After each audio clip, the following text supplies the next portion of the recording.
कुरान मजीद के अंदर सहाबा किराम का हुजूर अलैहिस्सलाम का अदब करना, ताज़ीम में फ़ना होना, और अहादीस के अंदर ये मज़मून बहुत ज़्यादा बार आया।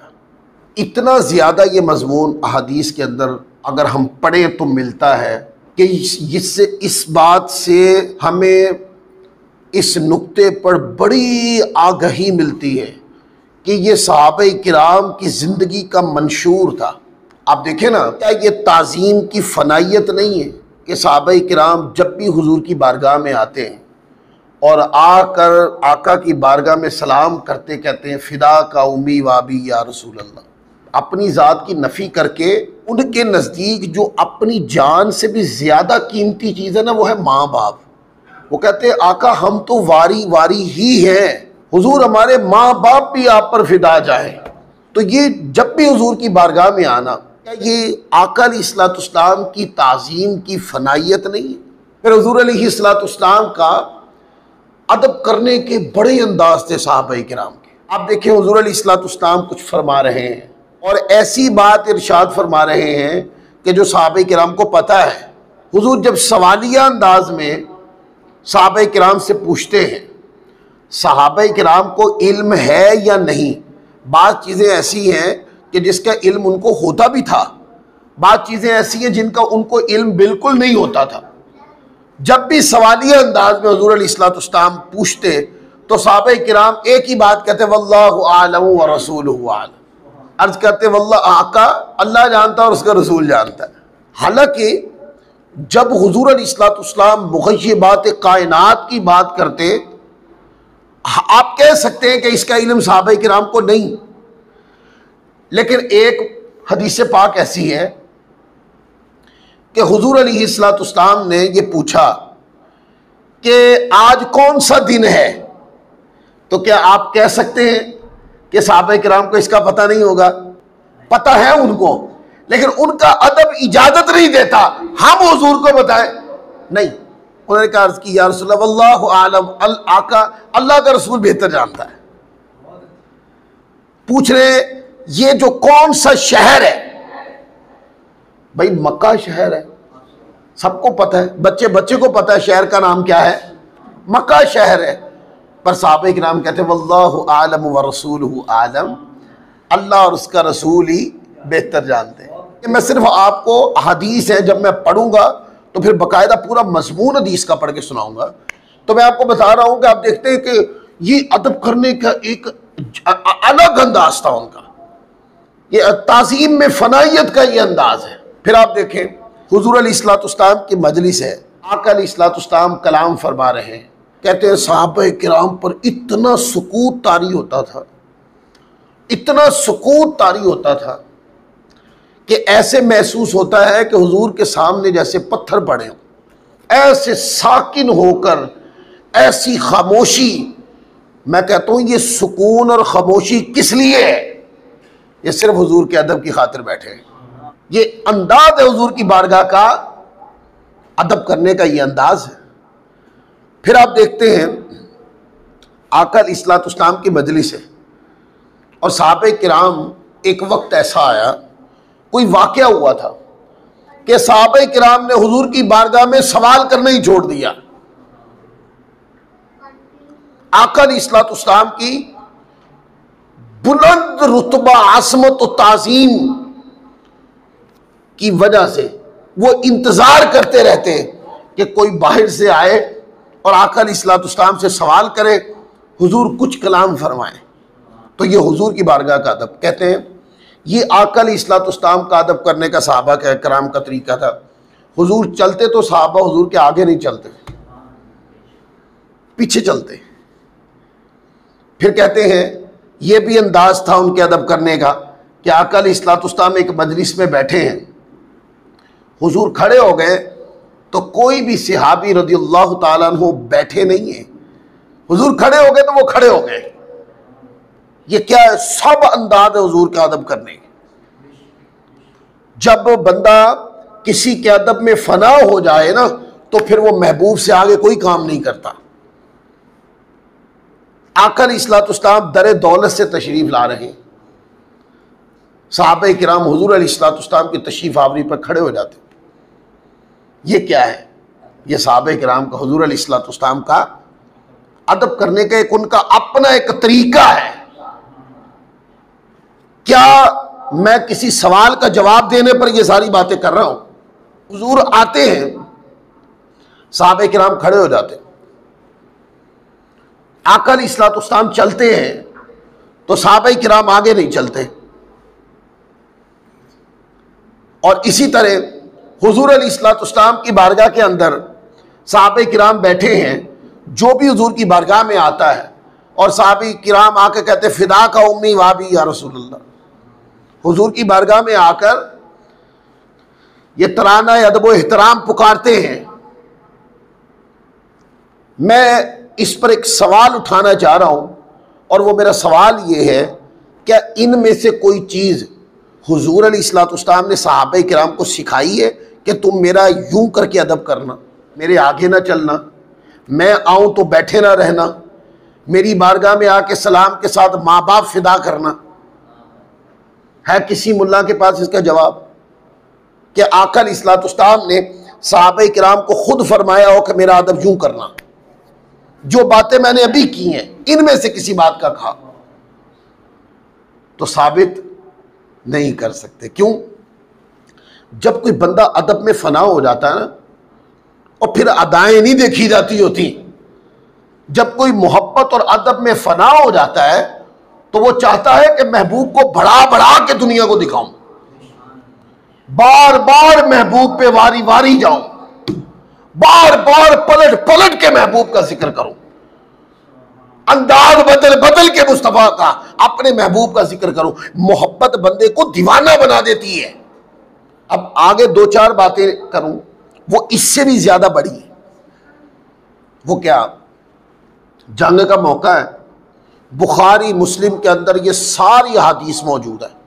आका अलैहिस्सलाम एक मुकाम पर तशरीफ फरमा है और हुजूर अलैहिस्सलाम बाल कटवा रहे हैं। अब सहाबा किराम यूं गिर्द हुजूर अलैहिस्सलाम की चेयर मुबारक, जो कुर्सी मुबारक है, नशिस्त मुबारक, जिस पे आका अलैहिस्सलाम तशरीफ फरमा है, वो जैसी भी कुर्सी थी, आका अलैहिस्सलाम तशरीफ फरमा थे, साहबा उस कुर्सी के गिर्द ऐसे घूम रहे हैं।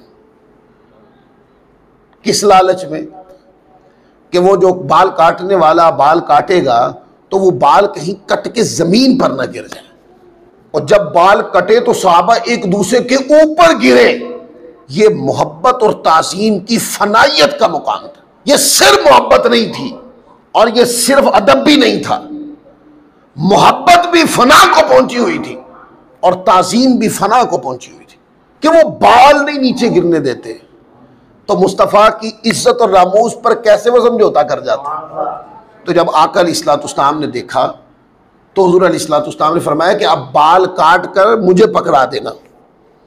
यूं तो सहाबा किराम को फरमाया, यूं तो ये मेरे प्यारे दीवाने जो हैं, अगर ये एक दूसरे पे गिरेंगे तबर्रुकन बाल लेने के लिए या मेरे बालों का एहतराम करने के लिए, जो कौल पसंद आए कर लो, तो फरमाया इसको इनको तो चोट लग जाएगी। फरमाया मुझे पकड़ा। जब वो बाल काटे गए तो आका अलैहिस्सलाम ने पकड़ के हजरत अबू तलहा को दे दिए। और बाज़ रिवायात पे शारहीन ने लिखा, हुजूर ने साथ फरमाया कि इनमें बांट दो। ये भी अदा है। ये जो मेरे बाल कटे तो जमीन पर ना आने देना, ये आका अलैहिस्सलाम ने एहतराम का, मोहब्बत का ये अंदाज सहाबा किराम को खुद फरमाया, सिखाया था ये अंदाज है। या जो दिल में अदब और ताज़ीम का अकीदा था सहाबा किराम के, वो ये सारे अंदाज करवा रहा था। मोहब्बत की फनायत महबूब के गिर्द घुमा रही थी, मोहब्बत की फनायत महबूब के बालों का भी अदब करवा रही थी। तो आका अलैहिस्सलाम ने सिखाया तो नहीं था ना, पर सहाबा हुजूर के सामने कर रहे थे। और कमाल बात यह कि सहाबा पे फतवा भी नहीं लग रहा था। आज कोई करे ना भाई, कहीं पता चले कि ये हुजूर अलैहिस्सलाम के, जैसे बाद लोगों ने कहा तुर्की के अंदर म्यूजियम के अंदर हुज़ूर अलैहिस्सलाम के बाल मुबारक मौजूद है। कोई जाके जिसमें बाल हैं उस शीशे को चूमने लगे तो लोग सवाल खड़े कर देते हैं, ऐसा किसी सहाबी ने किया? ऐसा कभी किसी ने कहा? हुजूर ने कभी ये तालीम दी? लोग सवाल खड़े कर देते हैं। सहाबा ने दीवानगी में फनाइयत अदब और फनाइयत ताज़ीम के अंदर जब ये सब कुछ किया ना, तो हुजूर जानते थे कि कर मोहब्बत में रहे हैं, आका ने मना नहीं फरमाया उनको, पर हुजूर ने ये सिखाया भी नहीं था। उन्होंने कुरान पढ़ा था, कुरान में था ला तजालू दुआ रसूल बैनकुम का दुआ इबादिकुम बादा, ये पढ़ा था कुरान में। उन्होंने कुरान में पढ़ा था या अय्युहल्लज़ीना आमनू ला तुक़द्दिमू बैना यदैहिल्लाहि व रसूलिही वत्तक़ुल्लाह, अल्लाह के रसूल से आगे नहीं बढ़ना, पढ़ा था उन्होंने कुरान में। कुरान मजीद ने कहा था ज़ुमानी लफ्ज़ नहीं बोलने, या अय्युहल्लज़ीना आमनू ला तक़ूलू राइना, कुरान मजीद ने यह सिखाया। तो वो अदब, वो मोहब्बत, ये सब कुछ करवा रही थी। एक वक्त ऐसा आया, एक ये रिवायतें मुख्तलिफ अंदाज में आएंगी किताबों में। हज़रत बिलाल हबशी रज़ियल्लाहु ताला अन्हु खैमे से हुज़ूर अलैहिस्सलाम के वज़ू का बचा हुआ पानी लेके निकले, तो कहते हैं सहाबे किराम उस पानी को हासिल करने के लिए एक दूसरे पे गिरे, और पता वहां क्या हुआ? अल्लाहु अकबर, जिसके हाथ पे लग गया पानी, उसने तो वो पानी जो हुजूर अलैहिस्सलाम से जिस्म से मस हुआ था ना पानी, जिसको तो लग गया, उस बर्तन से पानी लग गया हाथ को, उसने तो वो पानी जो था वो अपने चेहरे पर बोलिए मल लिया, और जिसको वो पानी ना मिला वो रह तो नहीं सकता था ना। ये जुमले अगर किसी को बुरे लगते हो तो यार बुरे लगे हमें, जब तक हम इस तरह के जुमले ना बोले अपना तो रांझा राजी नहीं होता, सीधी बात है। तो जिसको पानी मिल गया उसने तो यूं चेहरे पे मल लिया, और जिसको नहीं मिला ना उसने दूसरे के सीने हाथों के साथ हाथ रगड़ के मुंह पे मल लिया। अब यहां जुमला बोलना चाहता हूं, अच्छा जिसको तो मिला पानी उसने तो लगाया पानी, और जिसको तो डायरेक्ट पानी ना मिला उसने उन हाथों के साथ हाथ मस कर लिए जिनको पानी की बरकत मिली थी। तो उसने क्या पैगाम दिया? उसने ये पैगाम दिया कि हुजूर अलैहिस्सलाम का फैज़, आका की निस्बत का जो फैज़ है वो डायरेक्ट भी मिल जाए तो भी दुरुस्त होता है, किसी वसीले या जरिए से मिल जाए तब भी मुस्तफा का फैज़ ही होता है। दोनों बातें एक ही हदीस से साबित है।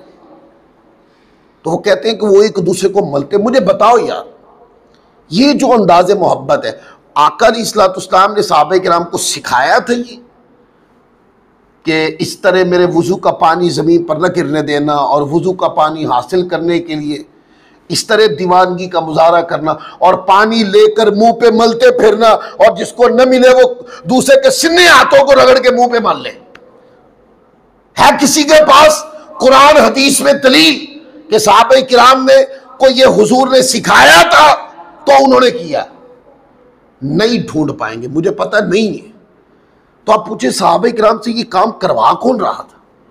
हाँ, वो जो हुजूर की मोहब्बत की फनाइयत थी ना, आका अलैहिस्सलाम के अदब की जो फनाइयत थी, वो ये सब करने पे सहाबा किराम को मजबूर करती थी। उनको कायनात में ऐसा महबूब नजर नहीं आता था, न कायनात में ऐसा मुजस्सम वजूद नजर आता था, ना कायनात में ऐसे मुखड़े का कोई नूर ही नजर आता था। वो हुस्न सरापा अक़दस को देखते तो ताज़ीम में दिन बर दिन फनाइयत फनाइयत दर फनाइयत होते चले जाते, और हुजूर की मुस्कुराहट देखते तो हुजूर के अदब में और फर्क पड़ जाता, और ज्यादा गहरा हो जाता अदब का और मोहब्बत का अकीदा। और अगर हुजूर कुछ हुक्म दे दें तो ये क्या है, सहाबे किराम उसको पूरा करने के लिए जान की तो परवाह ही नहीं करते थे। इस मुकाम पर सहाबे किराम का अदब पहुंचा हुआ था। तो क्या उनकी मोहब्बत की जो अदाएं हैं उन पर मैं आज अपनी कम इल्मी से सवाल खड़ा कर दूं कि उन्होंने आका अलैहिस्सलाम ने उनको कहा तो नहीं था, वो क्यों कर रहे थे? नहीं, जब मोहब्बत यूं दीवाना बनाए ना, सिर्फ दीवानगी में किया काम शरीयत से टकराता ना हो, तो अगर कोई फनाइयत मोहब्बत की वजह से करे तो जालिमों सवाल नहीं खड़े करते उस पर, उसको मस्त रहने देते हैं उसके काम में। ये तो देखो किसकी मोहब्बत में मस्त है वो। अगर मस्त है मोहब्बत मुस्तफ़ा में तो उसको इतना जुमला कह के छोड़ दो कि इस मस्ती में ही जियो, इस मस्ती में ही मरो। ये मस्ती कहीं ऐसे नसीब हो जाती है, जिनको नसीब होती है वो जिंदगी गुजर जाती है हुजूर का जिक्र करते, एक वक्त आता फिर ये मस्ती नसीब होती है। और फिर इस मस्ती की जो लज्जत होती है, अक्ल वालों को क्या पता मोहब्बत की मस्ती की लज्जत क्या होती है। जहां अकल के घोड़े दौड़ाए जाते हो वहां मोहब्बत और अदब की फनाइयत, ये जो फनाइयत की लज्जत होती है वो महसूस नहीं होती। और जहां बंदा अकल को साइड पे रख दे और महबूब की ज़ात का जिक्र करे और महबूब में फना होता जाए होता जाए होता जाए होता जाए, एक वक्त में वो अपने आप को महबूब में फना कर रहा होता है और फिर वक्त आता है कि महबूब उसकी तरफ तवज्जो कर रहा होता है। और जब महबूब मुतवज्जे हो जाता है तो फिर वो मस्ती तबीयत में आती है जो यार का जिक्र सुन के बंदे में बेखुदी की कैफियत तारी होती है। लिहाजा ये अदाएं, इन अदाओं पे सवाल नहीं करते, ये कहते हैं हुजूर का जिक्र है, आका की मोहब्बत में कर रहे हो और अमल तुम्हारा शरीयत से टकराता नहीं है, तो फरमाया खैर पर हो जाओ, मौज करो और इस मस्ती के अंदर ही जियो, शब और रोज इसी जिक्र में फना रहो, इसी मस्ती में गुम रहो। तो आप देखते हैं वो हाथ रगड़ रहे हैं। आप बताएं मुझे यार, अगर बंदा बाहर गली में किसी मुकाम पर थूक फेंक देना, अगरचे थूक उसने फेंका किसी कूड़े करकट पर ही है, देखने वाला बंदा इस अमल से भी घिन खाता है। बोलिए ऐसा होता है कि नहीं? क्योंकि ये आपका और मेरा थूक है ना, और आका अलैहिस्सलाम का तो थूक भी साहब जमीन पर नहीं गिरने देते, क्योंकि वो आपके और मेरे थूक जैसा नहीं है, क्योंकि वो महबूब हम जैसे नहीं है, तो उनकी कोई चीज भी हमारी जैसी नहीं है। तो आका अलैहिस्सलाम थूक मुबारक फेंकते तो सहाबा उसको जमीन पर ना गिरने देते, वो कहते वो हाथों पे लेके मल करना तो चेहरे पे मल लेते। तो क्या ये मोहब्बत का, अदब का ये जो अंदाज है हम नहीं ढूंढ सकते कि आका अलैहिस्सलाम का थूक मुबारक जमीन पर ना गिरने देना सहाबा को ये हुजूर ने फरमाया था? नहीं, सहाबा के अंदर जो मोहब्बत और ताज़ीम की फनाइयत थी ये सब करवा रही थी उनसे। और कमाल बात यह है कि ये जब हुजूर के सामने होता था आका मना नहीं फरमाते थे, उनको पता है ये मोहब्बत की फनाइयत में है, ये सब दीवाने ये मेरी मोहब्बत की वजह से कर रहे हैं, जो जिस मस्ती में मस्त है ये उस मस्ती में मस्त रहने दो, इनको मना नहीं किया हुजूर अलैहिस्सलाम ने। तो इस तरह के दर्जनों वाक़यात हैं जिसमें सहाबा किराम की मोहब्बत की मुख्तलिफ अदाएं हैं, मुख्तलिफ अंदाज हैं, मोहब्बत की फनाइयत की अक्कासी करने वाले मुख्तलिफ अंदाज, मुख्तलिफ लबो लहजों में मुख्तलिफ अल्फाज कहे, मुख्तलिफ अदाएं उन्होंने की, पर वो सब की सब क्या था? वो अदाएं दीन बनी। क्या बनी? दीन है तो मिंबर में बयान हो रही है, वो दीन बनी है तो किताबों में आ गई है, वो दीन है तो हद्दसना फुलान करके हम उसको बयान करते हैं। लिहाजा ये सारी बात करने के बाद अब जो बात आपके दिल में डालना चाहता हूं वो ये है कि मोहब्बत की फनाइयत उनसे ये सारी मोहब्बत की और ताज़ीम की अदाएं करवाती, जो सहाबा किराम को डायरेक्ट रसूल पाक सल्लल्लाहु अलैहि वसल्लम ने सिखाई नहीं थी, मोहब्बत करवाती थी। तो सहाबा किराम के दौर में कभी किसी ने सवाल नहीं उठाया कि मोहब्बत में अदा सिर्फ वही करनी है जो हुजूर ने सिखाई हो। यह सवाल सहाबा किराम के दौर में कभी नहीं खड़ा हुआ, किसी ने किया ही नहीं, कभी हुआ ही नहीं। आज आप YouTube के ऊपर एक क्लिप देखते होंगे, शायद आप लोगों की नजर से गुजरा हो। मैंने ये सारी तमहीद ये एक बात का जवाब देने के लिए की है। मैं कोशिश करता हूं कि अपनी गुफ्तगू के अंदर सोशल मीडिया के किसी सवाल का इतराज का जवाब भी दे दूं, क्योंकि वो बार बार फोन में आता है ना, लोग सुनते हैं। लाड़काना के एक शख्स था, सब्ज पगड़ी पहनी हुई है उसने, वो गुंबद खजरा पे हाजिरी देखकर बस उसकी मोहब्बत ने कहा कि मैं पीठ नहीं कर सकता हूं, हुजूर की कब्र अनवर है इस तरफ। उसकी मोहब्बत ने, उसके अदब ने उसको मजबूर कर दिया, वो नहीं करना चाहता पीठ, वो उल्टे पांव वापिस आ रहा था। वो एक शुतरे बेमुहार लाल कलर का मौलवी, अनपढ़ जागने परले दर्जे का, कहता है जो तुमने अदब किया है, कभी रसूल पाक ने ये तुम्हें सिखाया है? कभी किसी हदीस में आया है मेरा यूं अदब करना? मैंने कहा तुम पर इन्ना लिल्लाह पढ़ने के लिए मुझे किसी दलील की जरूरत नहीं है। तुम्हारी बात बताती है कि तुम पर इन्ना लिल्लाह पढ़ना चाहिए कि तुम सिर्फ इल्मी तौर पे मर नहीं चुके, बल्कि तुम फिक्री तौर पे भी मर चुके हो। ये सवाल है पूछने वाला कि तुम उल्टे पांव क्यों आ? अच्छा, वो बता भी रहा है कि हुजूर की कब्र अनवर है उस तरफ।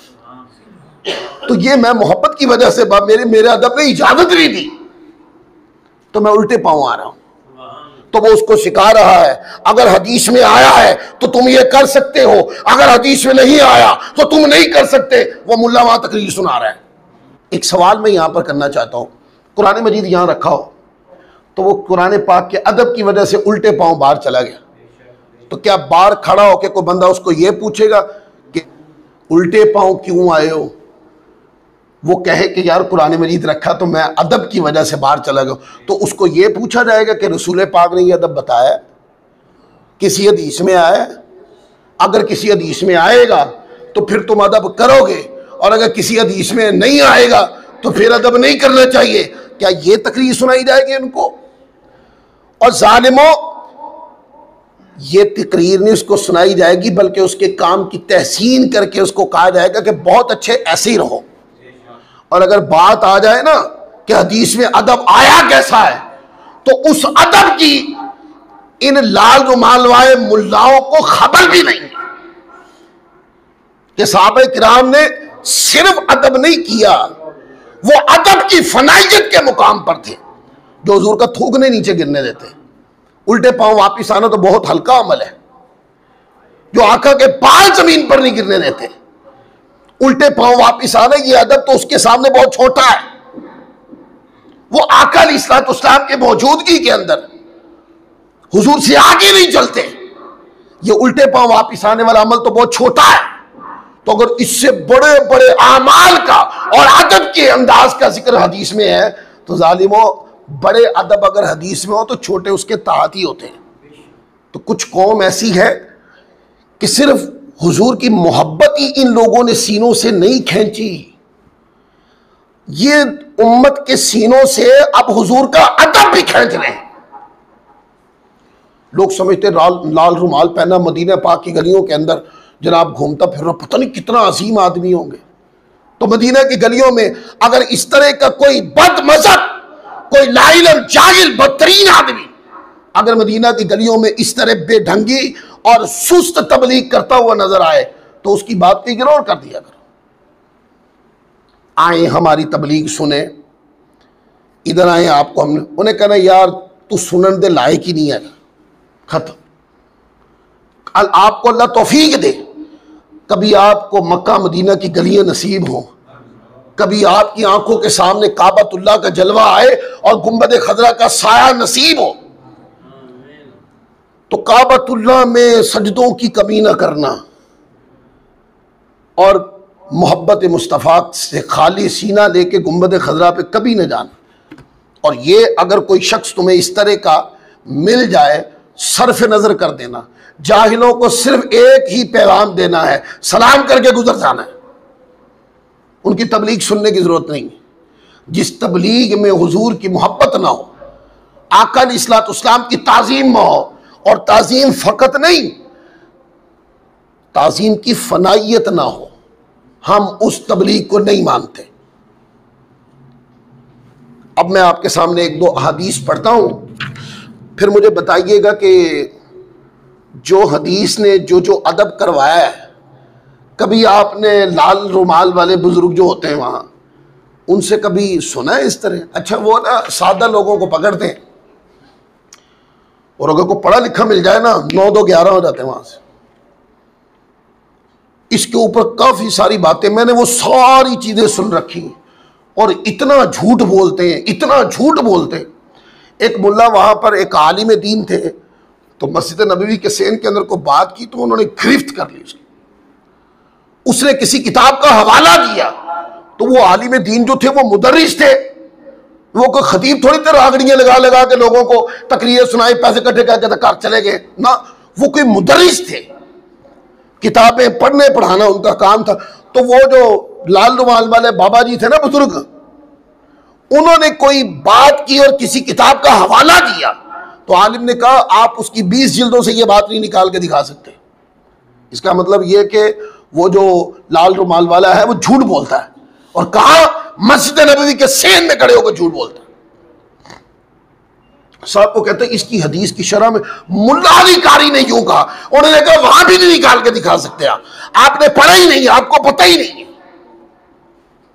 अच्छा, हुजूर की बारगाह में जेरे गुंबद खजरा ये लोग झूठ भी बोलते हैं और झूठी तबलीग भी करते हैं।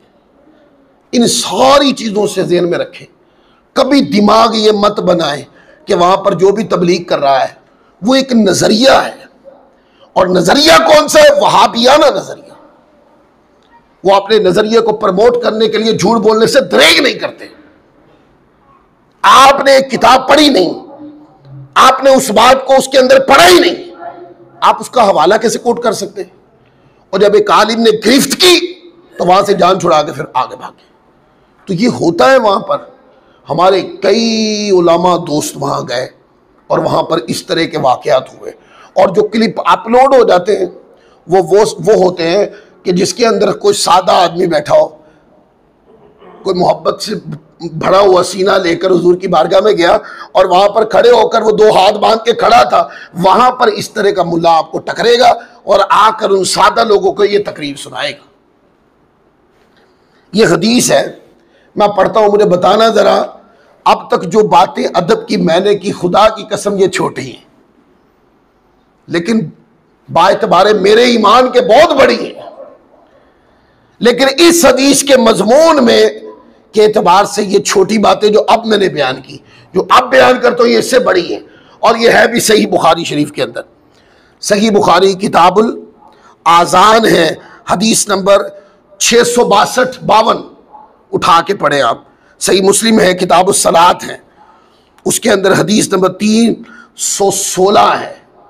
हदीस क्या है?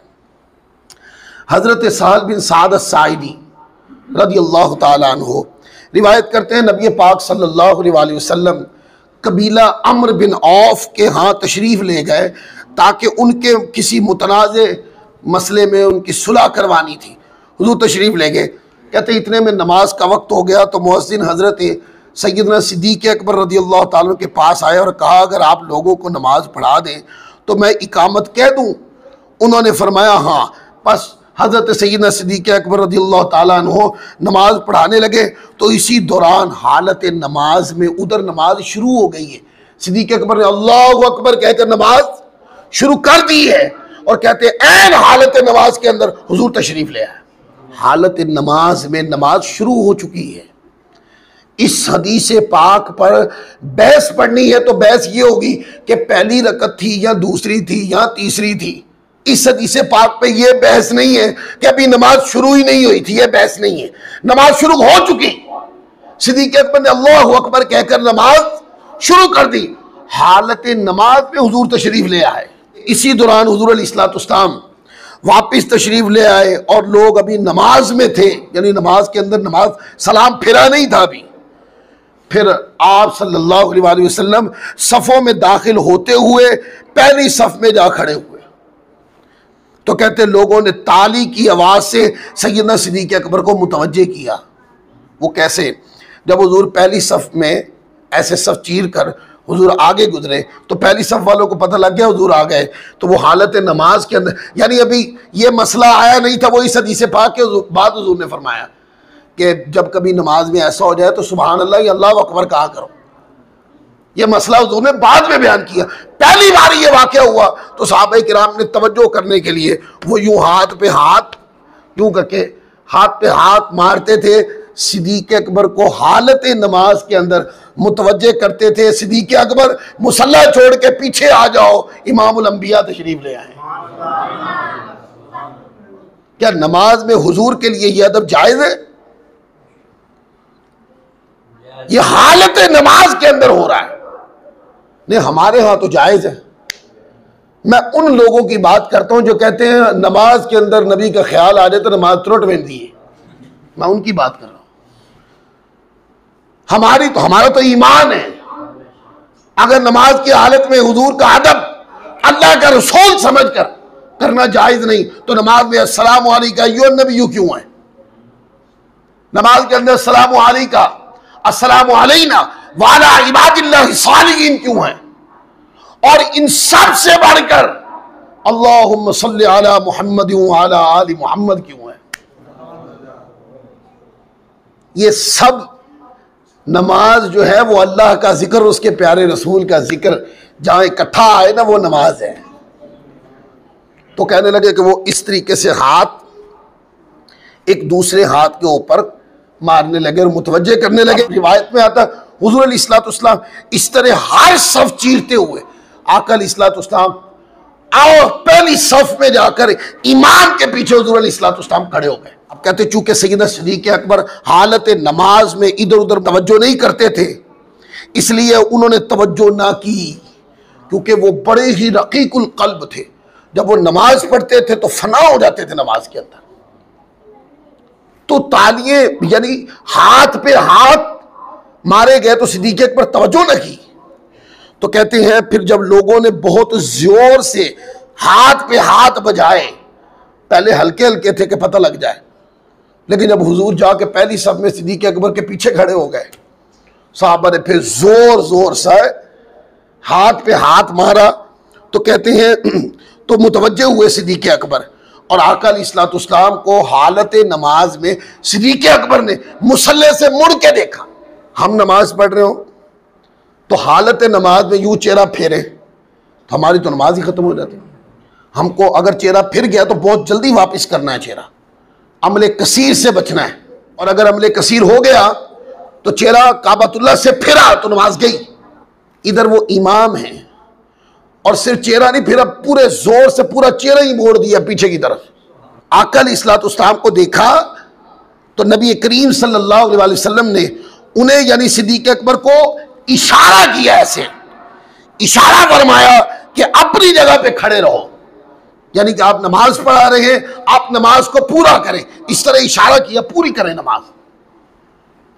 तो कहते हैं हजरत सैयदना सिद्दीक़ अकबर रज़ियल्लाहु ताला अन्हु ने अपने दोनों हाथ बुलंद कर दिए अल्लाह की बारगाह और बुलंद कर दिए और अल्लाह रब्बुल इज़्ज़त की हम्द बयान की। अल्लाह ताला के रसूल सल्लल्लाहु अलैहि वसल्लम ने इन्हें नमाज पढ़ाते रहने का जो हुक्म फरमाया था, इस पर अल्लाह का शुक्र अदा करने लगे कि मौला तेरे हबीब ने मुझे इस काबिल समझा, मैं तो उनका अदना सा गुलाम हूं और उन्होंने इस काबिल समझा मुझे और फरमाया कि नमाज पढ़ाओ। वो इस पर अल्लाह का शुक्र अदा करने लगे। जबकि हुजूर ने फरमा दिया कि नमाज पढ़ाओ तो उन्होंने कहा ये आका ही आपका करम है कि आपने मुझे इस काबिल समझा है, पर मेरी मोहब्बत मैं आपके आगे खड़े होकर नमाज पढ़ाऊं, मेरा तो अदब इजाजत नहीं देता। तो मुसल्ला छोड़कर सिद्दीक़ अकबर पीछे आ गए। नबी करीम सल्लल्लाहु अलैहि वसल्लम आगे तशरीफ ले गए, नमाज पढ़ाई। जब आप सल्लल्लाहु अलैहि वसल्लम नमाज से फारिग हुए तो इधर मुतवज्जे हुए, फरमाया सिद्दीक़ अकबर जब मैंने तुम्हें हुक्म दिया था कि तुम तो किस चीज़ ने तुम्हें अपनी जगह पर कायम रहने से मना किया? जब मैंने फरमाया था कि नमाज पढ़ाओ, क्या वजह मुसल्ला छोड़ के पीछे आ गया? तो सिद्दीक़ अकबर ने एक जुमला बोला, वो जुमला सुनने वाला है। सिद्दीक़ अकबर रज़ियल्लाहु ताला ने अर्ज़ की, अबू कुहाफा के बेटे की क्या मजाल, आका आपके आगे खड़े होकर नमाज पढ़ाए, ये आपका करम है, आपके करम है कि आपने इजाजत दे दी। ये आपकी शफकत है, आपका करम है, आपकी इनायत है, ये नजर इनायत है, आपने मुझे इस काबिल समझा। पर मेरा अदब इजाजत नहीं देता, हुजूर आपके सामने खड़े होकर नमाज पढ़ो। अच्छा, ये सब वारदात हो रही है, हाथ पे हाथ बज रहे हैं। हुजूर अलैहिस्सलाम सफ़ों से गुजरते हुए इमाम के पीछे आ गए, इमाम मुड़ के हुजूर को देख रहे हैं और आका अलैहिस्सलाम इशारा कर रहे हैं नमाज पढ़ाओ। इमाम हाथ छोड़ के दुआ मांगने लग गए कि मौला तेरा इतना करम कि तेरे महबूब ने ऐसी निगाह करम फरमाई, ऐसा करम फरमाया कि मुझे इस काबिल समझा कि अपने सामने नमाज पढ़ाने की, इशारा फरमा दिया। और अल्लाह का शुक्र अदा करके वो मुसल्ला ही छोड़ के पीछे आ गए। अब मुझे बताएं ना, सिद्दीक़ अकबर जब मुसल्ला छोड़ के पीछे आए होंगे और आका अलैहिस्सलाम मुसल्ले पे गए होंगे, और यार कोई 1-2 सेकंड के लिए मुसल्ला खाली तो वो होगा ना। बोलिए, ये कैसी नमाज है कि 1-2 सेकंड के लिए मुसल्ले पे कोई था ही नहीं, फिर भी नमाज हो रही थी। हालत नमाज के अंदर मुतवज्जे किया जा रहा है, हाथों पे हाथ मार के, फिर भी नमाज हो रही है। इमाम मुड़ के हुजूर अलैहिस्सलाम को देख रहा है, फिर भी नमाज हो रही है। आका अलैहिस्सलाम नमाज जारी रखने को हुक्म दे रहे हैं, फिर भी नमाज हो रही है। सिद्दीक़ अकबर हालत नमाज में दुआ मांग रहे हैं, फिर भी नमाज हो रही है। हत्ता के मुसल्ला छोड़ के पीछे आ गए, नमाज फिर भी हो रही है। ये क्यों नमाज हो रही है? क्योंकि नमाजी सारे के सारे साहिब दीन में मुदगम हो चुके हैं। आका अलैहिस्सलाम की खातिर ये पूरा अमल बजा लाया जा रहा था, इसलिए नमाजी जो कुछ भी कर रहे थे वो सब करने के बाद भी नमाज में थे। अब मुझे बताएं कि सिद्दीक़ अकबर कह रहे हैं कि मैंने मुसल्ला हुजूर आपके अदब की वजह से छोड़ा। ये पूछे ना जाकर, जो कहते हैं हालत नमाज में हुजूर का ख्याल आ जाए ना तो नमाज जो है ना टूट जाती है। बस तुम्हारी टूट जाती होगी, कच्ची प्लास्टिक की नमाजें हैं तुम्हारी, हमारी नहीं, हमारी ईमानी नमाजें। हमारी नमाज में फर्क नहीं। हमारी नमाज तो सिद्दीक़ अकबर की नमाज वाली है। जो सारे नमाजी साहबे किराम जो नमाज पढ़ रहे थे, वो किसका अदब करवाने के लिए सिद्दीक़ अकबर को मुतवज्जे कर रहे थे? बोलिए। वो बता रहे थे सिद्दीक़ अकबर मुतवज्जे हो जाए, हुजूर तशरीफ ले आए हैं। तो इसका मतलब ये है, अब ये क्या है? अदब की और मोहब्बत की फनाइयत तो मैं पहले बता चुका हूं, पर इस चीजों का, अदब का, आका की ताज़ीम की जो कैफियत है, हालत नमाज में भी सहाबे किराम से जाती नहीं थी। और हालत नमाज में सहाबा जब हुजूर का अदब करते थे तो वो अल्लाह का रसूल समझ के ही करते थे, रब समझ के नहीं करते थे। सादा सी बात है, आपको समझ आ जानी चाहिए। इसके ऊपर अहले सुन्नत को ऊपर फतवे दे दे के अहले सुन्नत को जो है ना मजबूर कर दिया कि वो बोले और तुम्हें सिखाएं। आका अलैहिस्सलाम का मुसलमान जितना भी अदब करता है, ये जुमले दिमाग में रख लें, जितना भी अदब करता है हुजूर अलैहिस्सलाम को अल्लाह का रसूल समझ के करता है। सुन्नी ने कभी भी अल्लाह के रसूल को खुदा नहीं समझा। अल्लाह के रसूल की नमाज नहीं पढ़ी जाती होती, अल्लाह तबारक व तआला के रसूल का अदब किया जाता है। नमाज खुदा की पढ़ी जाती, इसलिए तो सजदे से मना कर दिया। सजदे की मुंतही कैफियत क्या है नमाज की? नमाज की मुंतही कैफियत सजदा है कि अपना सारा अल्लाह की दहलीज पे रख देना। तो क्या है, हुजूर अलैहिस्सलाम तशरीफ फरमा है, बकरी आ रही है तो हुजूर के नालैन अक़दस पे सजदा कर रही है। ऊंट आ रहा है तो हुजूर के नालैन अक़दस पर सजदा कर रहा है। दरख्त अपने आप को जमीन से उखेड़ कर हुजूर की बारगाह में सजदा रेजी कर रहे हैं। जानवर आ रहे हैं तो हुजूर के बारगाह में सजदे कर रहे हैं। ये अमल देखकर सिद्दीक़ अकबर जैसी शख्सियत अर्ज की, या रसूल अल्लाह, ये तो जानवर भी आपको सजदे कर रहे हैं, हमें इजाजत दे कि हम भी आपको सजदा करें। तो आका अलैहिस्सलाम ने मना फरमा दिया कि सजदे की इजाजत, बोलिए, नहीं है। लेकिन मैं इस जुमले के अंदर एक राज पिनहा है, उसको समझने की कोशिश करें। आका अलैहिस्सलाम ने मना कर दिया कि सजदे की इजाजत नहीं है। यह सवाल पूछने वालों का अदब किस सतह पर पहुंचा हुआ था, इस बात पर गौर किया आपने? इसका मतलब यह है कि आका अलैहिस्सलाम का अदब करने में सहाबा फनाइयत के मुकाम पर थे, वो इससे आगे बढ़ना चाहते थे, पर आका के फरमान ने रोक रखा था। क्योंकि हुजूर अलैहिस्सलाम ने फरमाया कि अदब की जिस फनाइयत पर तुम हो तुम दुरुस्त हो, पर सजदे की सूरत में अदब करने की इजाजत नहीं। तो आका ने सजदा करने से मना किया, तो सहाबा ने हुजूर की बारगाह में सजदा नहीं किया कि सजदा रब की नमाज में है, पर बाकी सारी अदब और फनाइयत के जो कुछ भी था हुजूर की बारगाह में नजराने अकीदत के तौर पे पेश कर देते। क्यों? आका अलैहिस्सलाम के साथ सिर्फ मोहब्बत नहीं करते थे, वो मोहब्बत में फना थे। आका अलैहिस्सलाम का सिर्फ सहाबा अदब नहीं करते थे, बल्कि वो अदब में क्या थे? फना थे। तो पैगाम ये है कि आका अलैहिस्सलाम से सिर्फ मोहब्बत नहीं करनी, मुसलमानों आका से मोहब्बत टूट के करनी। हदीस में है ना, आका अलैहिस्सलाम ने फरमाया वो ला युमिनु, वो मोमिन नहीं है, यानी वो कामिल मोमिन नहीं है जब तक मैं उसके नजदीक दुनिया और माफिया से बढ़कर ना हो जाऊं। वो कामिल मोमिन है। तो इसमें पैगाम ये है कि आका से मोहब्बत का रिश्ता हो या ताजीम का रिश्ता हो, फनाइयत का एहसास आना चाहिए कि अगर हुजूर से मोहब्बत का ताल्लुक है तो मोहब्बत जो है ना वो आका के साथ फनाइयत पे पहुंची होनी चाहिए कि कहे बाकी सारी मोहब्बतें फिदा हैं, आका आपकी मोहब्बत सब पर मुकद्दम है, बाकी जिसको भी मोहब्बत का दर्जा है वो हुजूर की मोहब्बत के बाद है। इसी तरह इंसानों में जब बंदा किसी का अदब करता है तो अल्लाह की इबादत के बाद रसूल पाक सल्लल्लाहु अलैहि वसल्लम के बाकी जितने भी आदाब हैं आका आपके अदब के बाद है बाकी सारे आदाब। तो इस अकीदे को रखे। आज नामूसे रिसालत का तहफ़्फ़ुज़ पता किन लोगों ने किया? आखिरी जुमले मेरे, आपको पता किन्होंने किया नामूसे रिसालत का तहफ़्फ़ुज़? इन लोगों ने नहीं कि गुंबद खजरा से कोई उल्टे पांव वापिस आए तो कहीं लिखा हुआ है, इन लोगों ने नहीं, ये मुर्ता लोग हैं।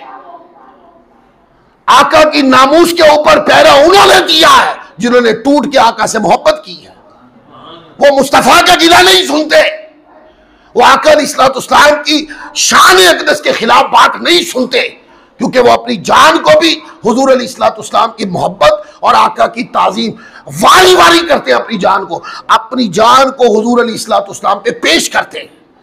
लिहाजा अगर चाहते हैं कि हुजूर अलैहिस्सलाम की नामूस का और आका अलैहिस्सलाम के यानी अकीदा बिल रिसालत का मिन हैसुल मजमू अगर तहफ़्फ़ुज़ चाहते हैं तो कौम के अंदर आका अलैहिस्सलाम की मोहब्बत और हुजूर अलैहिस्सलाम की ताज़ीम की फनाइयत का अकीदा जो है वो कौम के सीनों में मुदगम करना होगा।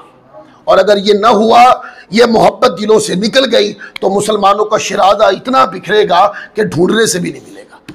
अल्लाह ताला हम सबको अमल की तौफीक अता फरमाए।